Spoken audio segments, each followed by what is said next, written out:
Eleanor, in trying to understand the nature of God, I have to assume that if there's a God, that God somehow is aware of the future. And I'm immediately confronted by the fact that if that's true, I don't seem to have free will. And free will is an absolute requirement for me to have a real relationship with God. So the whole circle seems contradictory. How do you see it? How do you deal with God knowing the future and you and I still having free will? God is eternal, outside time. So he doesn't do one thing before another. He doesn't do one thing after another. He has in his mode of duration now, he doesn't have before and after, past and future. Now you might think to yourself, okay, in that case he can't do anything. He can't plan, he can't remember. But that's just to be mixed up. That's to try to think your way up the ladder of being by falling down the ladder of being. Yeah. God can do more than you can do because he doesn't have to plan or remember. It's all there now for him. See, when we are talking, I'm seeing you, I'm knowing you, we're interacting. Nothing about that takes away your free will. If you wanted to stick your tongue out, make a wreck of the video, you could do that. See, nothing about my watching you would stop you. Okay, that's what the doctrine of eternity says. God interacts with everything in time as it is present, not in advance. He knows the things that are future with respect to you, and he knows them as they are present.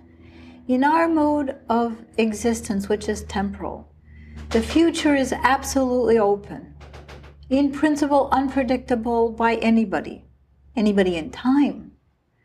God doesn't know it as future, he doesn't predict it as future because he isn't in time. As the future becomes present, in its presence, it is simultaneous with the whole of God's eternity. So God knows what you are doing. He doesn't know what you will do. And knowing what you are doing as you do it doesn't take your free will away any more than my knowing what you're doing as you do it. Let's take an instant of our time right now where I am talking to you around this table. Now, at this moment of time is simultaneous, I guess, with all of God's eternity. Yeah. Okay, so at this moment for us, God's eternity is set right now. If right now, God's eternity is one way, right? Yeah.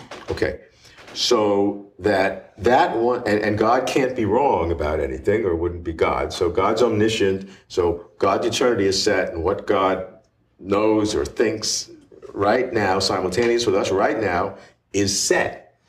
So if that's the case, what I'm going to do tomorrow is set now relative to my point today, right this second. Yeah, but notice what you just said. You said it's set now. Now here's the thing. Once we introduce the doctrine of eternity, now becomes equivocal. It can mean now in the temporal present or now in the eternal present. So when you say it's set now, what I will do tomorrow, I need to ask you if you mean it's set now in the temporal present or it's set now in the eternal present. It's not set now in the temporal present. Great, agree with that. We're agree with that. When I'm looking at the now, at God's eternal now. Yeah. I'm looking at God's eternal now, and I'm saying at the point of in our temporal existence, in our temporal now, you and I here, that there is that simultaneous with this is God's total existence. Yeah. Okay, so at this, in our temporal now, God's total existence is set, cannot change, God can't be wrong. And so in that total God's eternal now, there are all sorts of events that to us will be a future event that are set now. So simultaneously, our now is a sequence of enormously complicated but fixed events in my future that seem to preclude my free will. Think about it this way. Suppose we consider this sentence.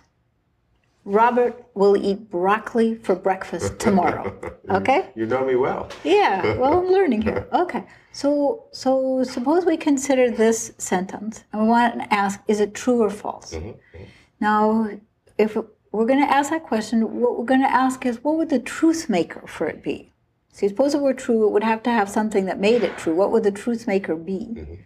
And the truth maker would be, you're eating broccoli for breakfast on whatever day tomorrow is. For you, guess what? There is no truth maker for that sentence. Why?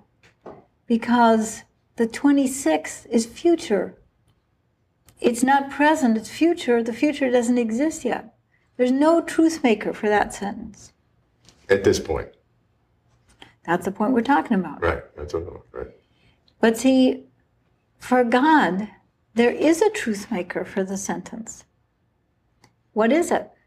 Well, it's you're eating broccoli for breakfast on the day of the 26th. That day is present to him. It's not present to you. So here's the interesting thing. This sentence has a truth maker for God. It doesn't have a truth maker for you. And that's because you and God inhabit two different but equally real modes of existence. So that what is future for you, non-existent, not here yet, not present, is simultaneous with God as it becomes present. Now the fact that God's got a truth maker for this, guess what? Doesn't mean you do. It doesn't mean you do. But God has a truth maker for what I will do tomorrow, simultaneous with my existing today. Yes, that's true. But see, that truth maker which God has is a truth maker which he's got because his now encompasses a time which doesn't yet exist for you. You might think about it this way, there's no transitivity here of the sort we would ordinarily have. The fact that he's got a truth maker for his knowledge doesn't mean that you have a truth maker for the same claim. There's no truth maker for it for you, and therefore there's no truth value to the sentence for you. And the fact that there is for him doesn't mean that there is for you. There isn't transitivity here. And if there's no truth maker for my future events for me, then I do have free will. Correct. Exactly. Even though at simultaneous with my having no truth maker, God has a truth maker, because present to God in his eternal now is the truth maker for what I'll do at every future time. Yeah, see, think about it. If you and I march through time together and wind up at breakfast together tomorrow, and you eat broccoli for breakfast tomorrow, then I will know that it's true that you're eating broccoli for breakfast because I'll be there watching you as you do it. Okay, God is there watching you eat that broccoli for breakfast as you do it. That's how come he knows it. But nothing about the fact that he's related to your breakfast tomorrow in that way means that you are related to your breakfast tomorrow in that way. You march through time bit by bit.